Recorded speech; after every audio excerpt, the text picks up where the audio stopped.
users, a type of users. For example, if your website has two parts, one part is for students and one part is for teachers, then teachers they form one group and students they form one group. We can say that students have a certain role assigned to them. Role means there is a group. The group of students is called a role. We will say that all students they belong to one role.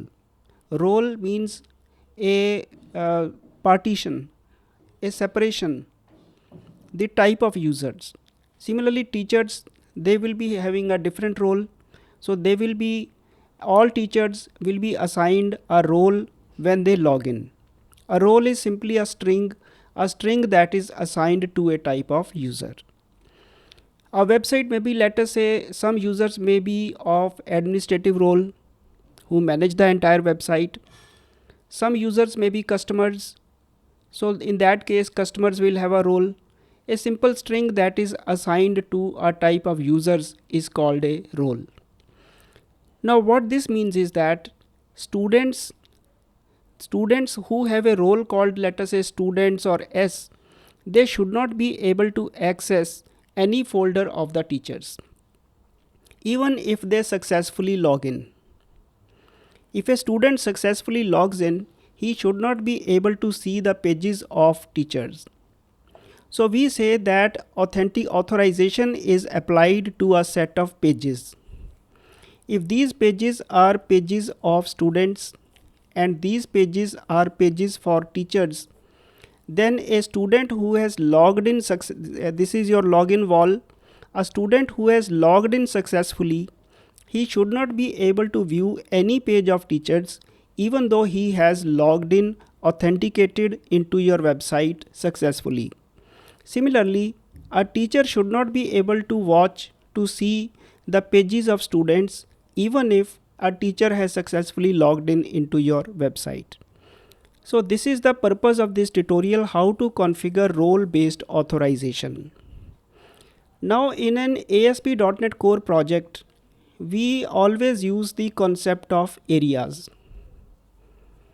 So we have a folder called areas in the root directory, and in this folder we have a folder for teachers, or I would say for doctors, if we take the example of doctors, and a folder for patients. So this is a folder for doctors. This folder contains all the pages of doctors, and this patient folder, it contains all the pages of pages of patients. So we will have a ASP.NET Core website in which we have the concept of areas, and areas have partitions for doctors and for patients. Any pages that lie directly in the root of your website in the pages folder, these are all global or common pages. So your website has global pages, has then areas under which you have different pages.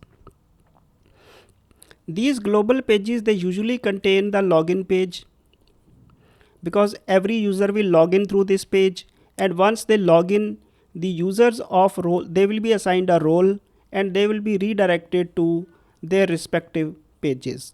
This is how a usual authentication scheme works, and today we are going to learn how to apply authorization. So this is a bit involved process, and let me explain it briefly, then I will show you a project in which we have applied this so that you can understand how to do it in your own projects also. So first of all, in the configure services method,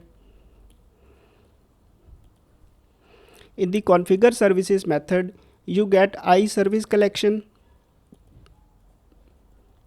This you are already aware, and we have services there. So how do we configure it in the configure services method? That is our first task that we are going to learn.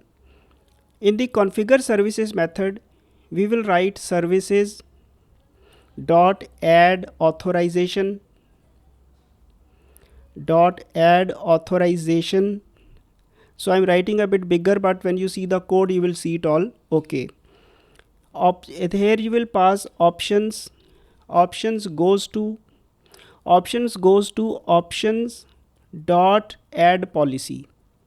So we will define a policy. This policy we can give any name. Let us call this policy as P doctor.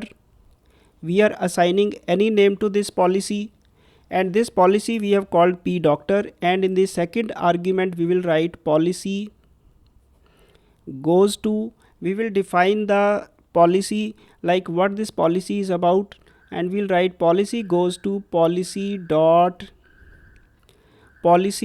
require role, and inside here we will write the role.